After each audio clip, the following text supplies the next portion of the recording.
Hello student, we are going to start General Science of Standard 6. This is first chapter, Natural Resources, Air, Water and Land. In this chapter, we studied that what is natural resources and how it's valuable for sustaining our life in the earth. Dear student, जरा imagine कीजिए air न होती तो क्या होता। Yes, हम सांसें नहीं ले पाते। वाटर के बिना तो जीना ही मुश्किल होता और लैंड न होती तो रहते कहाँ और खाते क्या। So is that dear student, air, water and land are the most important factor for sustaining and fulfilling the basic need of living beings. These factors are occurred by nature, so they are called natural resources. Let me understand figure number 1.1 sphere of the earth और साथ में ही इस questions के भी answer हम देंगे। There are 3 layers of sphere. First one is atmosphere. Atmo means air. So this sphere called layer of air. We take questions. Where do we see the birds? Next question. Where is the aeroplane? We see the birds and aeroplane in the layer of air. We can see also in the atmosphere. Second one is hydrosphere. Hydro means water. So this sphere is called layer of water. We take question.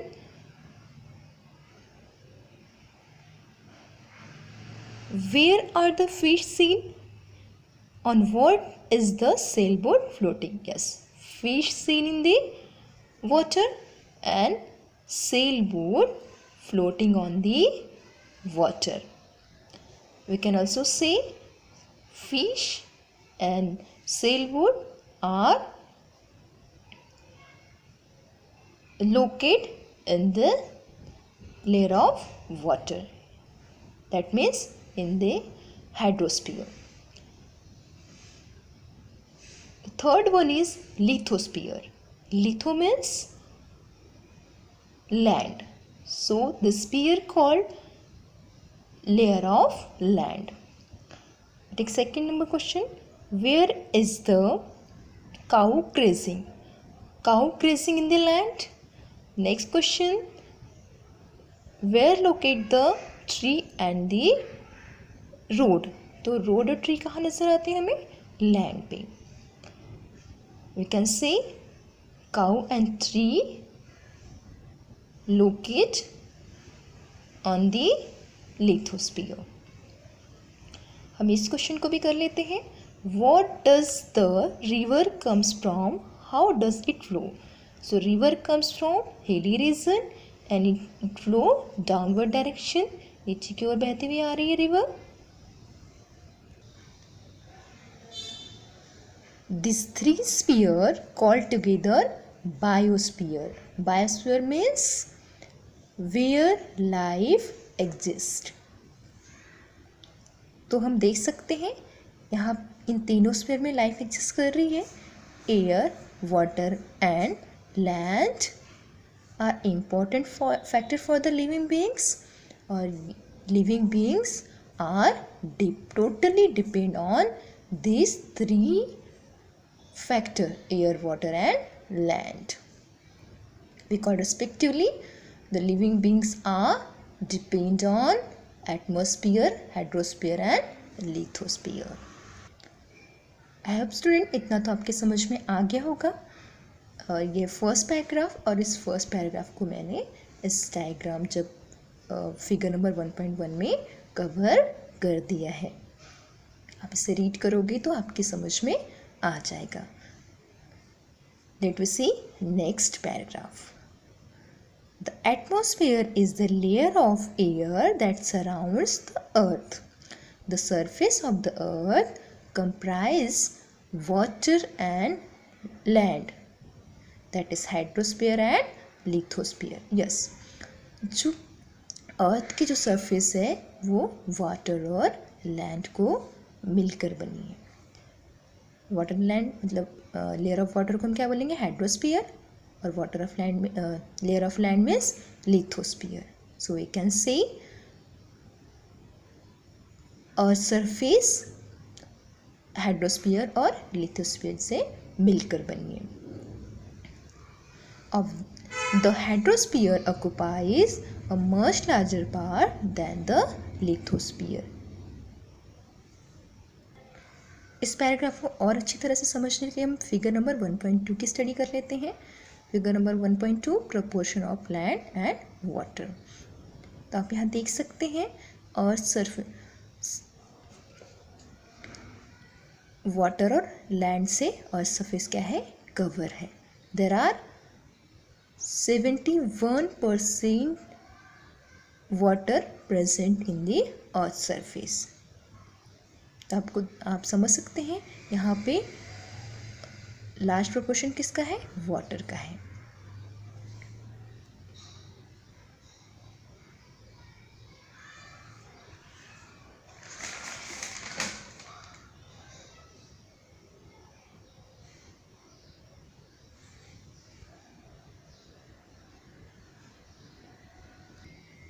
आप देख सकते हो student, यहाँ earth surface पे water का proportion 71% है और land का प्रोपोर्शन ओनली 29% है. मतलब हम कह सकते हैं hydrosphere occupies much larger part than lithosphere. Water ने लार्ज पार्ट कवर किया है एज कंपेयर टू लैंड की. Air, water and land in natural resources के बारे में हम डिटेल में स्टडी करेंगे, वन बाय वन स्टडी करेंगे. First is air. तो सबसे पहले हम इस क्वेश्चन को देख लेते हैं. What are the 5 layer of the atmosphere. ये हम एक फिगर से समझेंगे तो हमें ज़्यादा अच्छी तरह से समझ में आएगा. There are 5 layers of earth, 5 layers of atmosphere. First, troposphere. Second, stratosphere. Third, mesosphere, ionosphere and exosphere. Troposphere contain 80% mass of gases. और ट्रोपोस्फीयर में क्या होता है, फॉर्मेशन ऑफ वेदर, मतलब कि जो क्लाउड फॉर्मेशन होता है, थंडर स्टॉर्म होता है, रेन जो होती है वो सब कहाँ होती है, अर्थ के पास वाले सरफेस मतलब कि ट्रोपोस्फीयर में होता है. Next, stratosphere. Stratosphere contain 90% mass of gases. और ठीक स्ट्रेटोस्फीयर के नीचे आपको एक लेयर दिख रही है, मैंने दिखाई है, वो है ozone layer. It also called protective shell of earth. इसके बारे में डिटेल में पढ़ेंगे. Next mesosphere and ionosphere. Mesosphere, आप एरोप्लेन देखते हो अपने उड़ते हुए, तो एरोप्लेन किस स्फीयर में दिखाई रहता है, मीजोस्फीयर में रहता है. अब जैसे सब मीजोस्फीयर और आइनोस्फीयर की तरफ बढ़ते जाएंगे तो गैसेस कैसी होती जाएंगी, मास ऑफ गैसेस डिक्रीज होती जाएगी. Gases goes on decreasing order. Next exosphere देखते हैं. एक्सोस्फीयर या उसके आगे अगर जाया जाएगा तो वहाँ पे गैसेस पूरी तरह से नहीं रहेगी. No gases are found in the exosphere. अभी भी समझ लेते हैं हम. जैसे जैसे हम अर्थ सरफेस से ऊपर की ओर, एटमॉस्फेयर की तरफ ऊपर की ओर जाते जाएंगे, हायर एल्टीट्यूड की तरफ जाएंगे, वैसे वैसे क्या होगी, गैसेस का जो प्रपोर्शन है वो डिक्रीज होते जाएगा। Gases goes on decreasing order, और हायर एल्टीट्यूड तक गैस रेयर हो जाएगी, मतलब कि हमें गैसेस वहाँ पे मिलेंगी ही नहीं। यहाँ हमने देखा ही है, ट्रोपोस्फीयर में 80%, स्ट्रेटोस्फीयर में 90%, फिर और भी डिक्रीज होते जा रही है और आगे no gases are found. Let we take this paragraph. The air in the atmosphere around the earth contain nitrogen, oxygen, carbon dioxide, 6 inert gases, nitrogen dioxide, sulfur dioxide, water vapours and dust particle. तो air को mixture of gases कहा जाता है, mixture of several gases plus water vapours and dust particle. तो several gases में कौन कौन सी गैसेस बताई मैंने? Nitrogen, oxygen, carbon dioxide, 6 inert gas. तो 6 इनर्ट गैस कौन कौन सी होगी? Argon, helium, neon, krypton, xenon और radon. Next nitrogen dioxide, sulphur dioxide, water vapours and dust particle. इन सभी को मिलाकर एयर में सभी पार्टिकल होते हैं, सभी कंस्टिट्यूएंट होते हैं, सभी गैसेस होती हैं। Next, the troposphere contain about 80% of the total mass of gases. ये हमने फिगर में ही देख लिया था कि ट्रोपोस्फियर 80% गैसेस कंटेन करता है एंड स्ट्रेटोस्फियर में 90% गैसेस का प्रोपोर्शन होता है। और जैसे हम मेसोस्फियर और आइनोस्फियर की तरफ बढ़ेंगे आगे तो गैसेस का प्रोपोर्शन डिक्रीज होते जाएगा। और जैसे हम एक्सोस्फीयर के आगे जाएंगे तो गैसेस वहाँ पे हमें नहीं मिलेंगी। No gases are found in the exosphere and beyond. Next चलते हैं। You can see that air is a mixture of several gases. Yes, हमने पढ़ा कि एयर जो है मिक्सचर ऑफ गैसेस है और गैसेस इसके चीफ कंपोनेंट्स होती है एटमॉस्फेयर की। और प्लस गैस और क्या कंटेन करती है? वाटर वेपर और डस्ट पार्टिकल भी। Next, the amount of the gases in the air is greatest near the earth surface. Yes, हमने देखा कि अर्थ सरफेस मतलब ट्रोपोस्फीयर में देखा कि गैसेस का अमाउंट सबसे ज़्यादा है, 80% है। और जैसे जैसे हम हायर ऊपर की तरफ चल रहे हैं तो स्ट्रेटोस्फीयर में वो 19% हो जाती है। और आगे हम मेसोस्फीयर और एनोस्फीयर की तरफ चलते हैं, मतलब और ऊपर की ओर जाते हैं तो वो गैसेस क्या होती रहती है? Gases goes on decreases. और हायर एल्टीट्यूड में गैसेस रेयर मतलब कि नहीं मिलती, एकदम कम हो जाती है। नेक्स्ट चलते हैं, the proportion of the constituent. इसे हम इस फिगर में समझेंगे।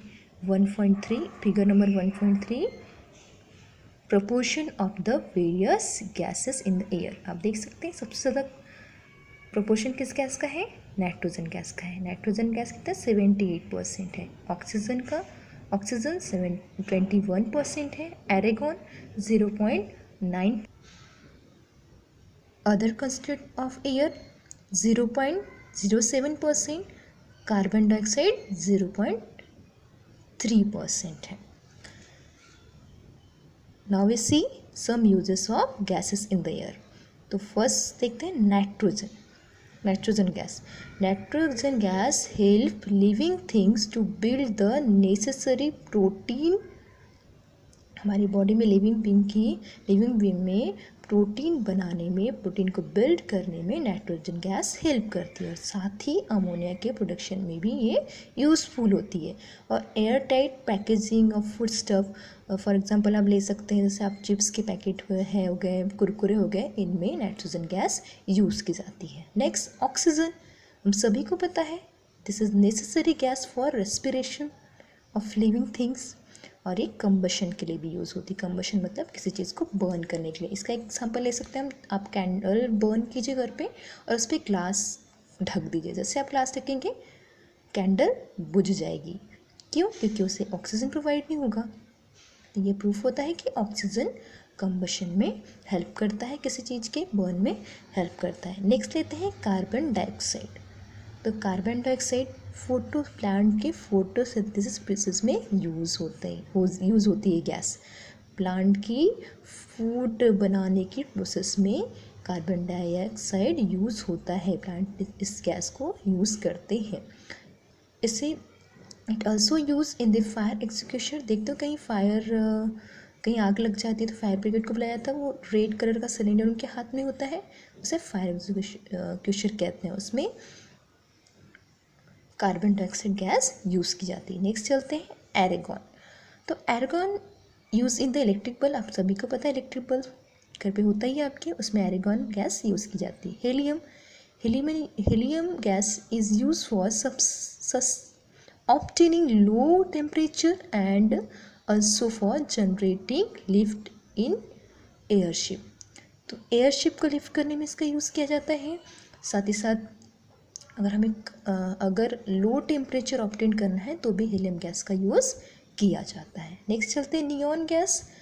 Neon gas use in the decorative light अब and for the street lightning.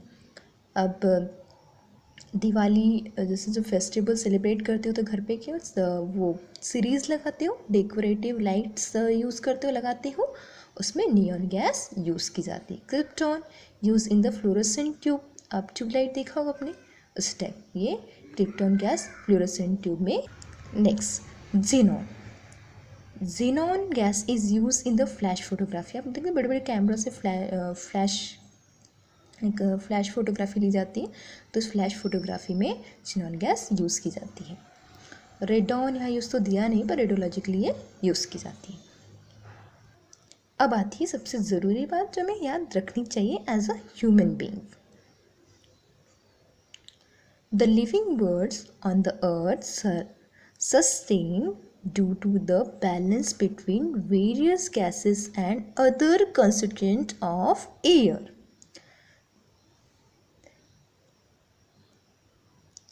जैसे कि हमने पहले पढ़ा है कि air is the mixture of several gases and some constituent. तो अगर इन गैसेस और कंस्टिट्यूएंट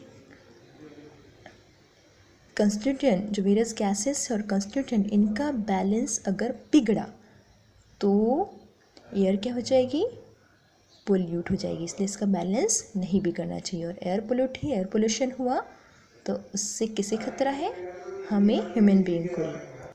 इसलिए हमारी फर्स्ट ड्यूटी बनती है कि हम एटमॉस्फेयर को प्रोटेक्ट करें, हमारे एनवायरनमेंट को प्रोटेक्ट करें। नेक्स्ट है the atmosphere is the very important filter. Yes, atmosphere filter की तरह, यस ये फिल्टर की तरह काम करता है। एटमॉस्फेयर जो सन से जो रेज आती हैं, जो हीट है, वो हमें अर्थ तक पहुंचाने में एटमॉस्फेयर की हेल्प होती है। और साथ ही साथ जो हार्मफुल एलिमेंट्स होते हैं उसे भी अर्थ तक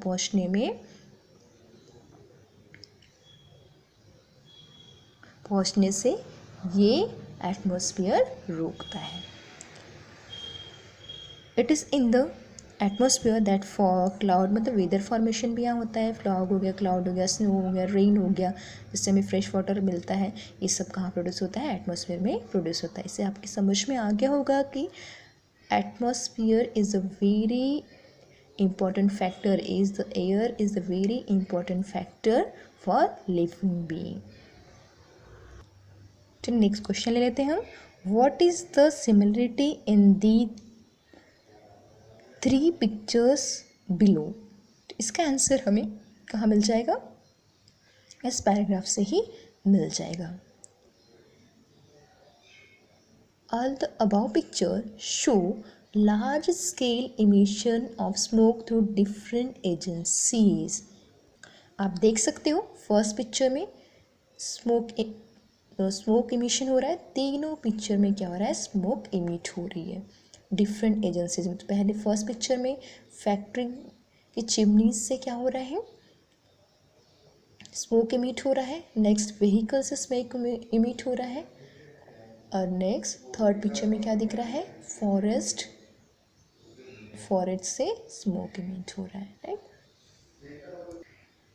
और जो स्मोक है वो डायरेक्टली किस में मिक्स होता है, एटमॉस्फेयर में मिक्स हो जाता है। और एटमॉस्फेयर में मिक्स होने से जो गैसेस और कॉन्स्टेंट है एयर में, उनके बीच का बैलेंस डिस्टर्ब हो जाता है, बिगड़ जाता है, और एयर क्या हो जाती है, पोल्यूट हो जाती है।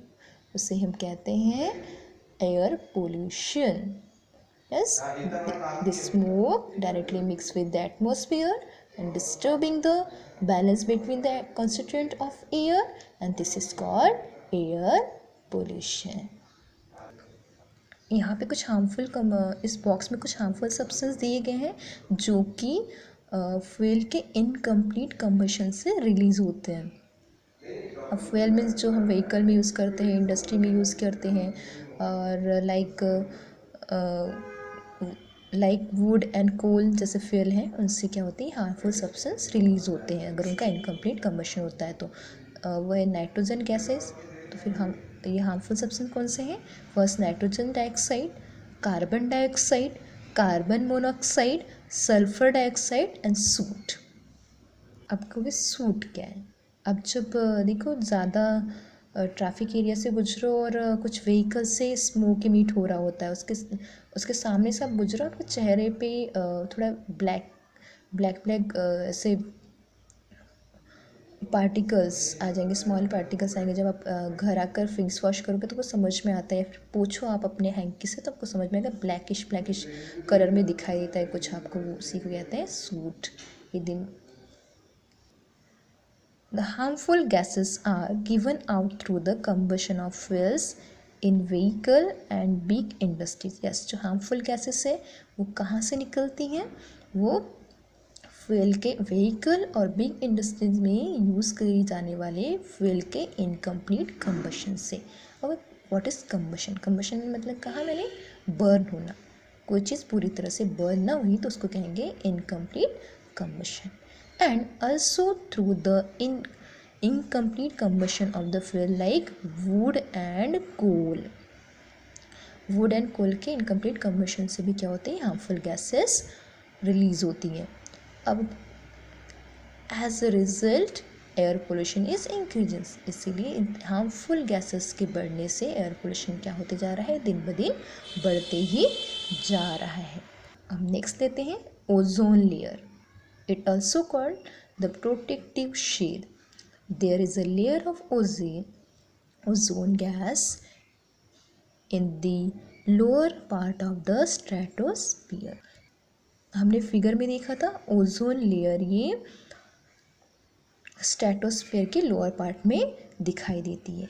इसका हम शॉर्ट में अगर डिस्क्रिप्शन ले ओजोन लेयर का, तो ये हमें सन से निकलने वाली हार्मफुल अल्ट्रा वायलेट रेज से प्रोटेक्ट करती है, जो कि हम ह्यूमन बीइंग के लिए, लिविंग बीइंग के लिए हार्मफुल होती हैं। इसीलिए हम इसको प्रोटेक्टिव शील्ड भी कहते हैं, इसे प्रोटेक्टिव शील्ड भी कहा जाता है। चलते ozone gas is not directly useful for the survival of living thing, it is very important for living thing to have this layer of ozone at a high altitude around the earth. Ozone layer जो है living being के लिए directly useful नहीं है। ये directly useful है, हमें समझ में तो नहीं आता कि डायरेक्टली यूज़फुल है, बट ये हमारे लिए वेरी इंपॉर्टेंट लेयर है। ये लिविंग बीइंग के लिए वेरी इंपॉर्टेंट लेयर है। क्यों? क्योंकि the ultraviolet rays coming from the sun are very harmful. जो अल्ट्रा वायलेट रेज होते हैं जो सन से निकलते हैं वो लिविंग बीइंग के लिए बहुत ज़्यादा हार्मफुल होते हैं। And the ozone gas absorb these rays, as a result life on earth is protected. और ओजोन गैस क्या करती है, इस अल्ट्रावायलेट रेज को, जो कि लिविंग बीइंग के लिए बहुत हार्मफुल होते हैं, उन्हें एब्जॉर्व करती है, और अर्थ पे जो लाइफ है, अर्थ पे जो लिविंग बीइंग है, उन्हें प्रोटेक्ट करती है। आपका आंसर मिल गया कि हम ओजोन लेयर को प्रोटेक्टिव शील्ड क्यों बोलते हैं। Yes, the ozone layer is destroyed if chemical gases like carbon tetrachloride or the chlorofluorocarbon carbon use in air conditioners and refrigerator mix with the air. तो जो gases हैं tetrachloride और chlorofluorocarbon, ये freeze और air condition में use की जाती है। और ये गैसेस की वजह से, जो केमिकल गैसेस हैं, इनकी वजह से ओजोन लेयर क्या हो रही है, डिस्ट्रॉय होती जा रही है, डिस्ट्रॉयड होती जा रही है। और अगर इन गैसेस का यूज ज़्यादा इसका प्रोपोर्शन बढ़ गया अर्थ में, तो ओजोन लेयर क्या हो सकती है, डिस्ट्रॉय हो सकती है। इसीलिए the 16 September is celebrated as Ozone Protection Day all over the world, जिससे क्या हो सके, सबको अवेयर किया जा सके ओजोन लेयर के इम्पोर्टेंस के बारे में। नेक्स्ट क्वेश्चन देखते हैं student, what would have happen if there were no air on the earth. तो इस क्वेश्चन का आंसर तो आपको खुद ही देना होगा। इतना कुछ समझने के बाद तो आपको आंसर आ ही जाएगा। ओके स्टूडेंट, नेक्स्ट लेक्चर में हम लेंगे वाटर और लैंड के बारे में।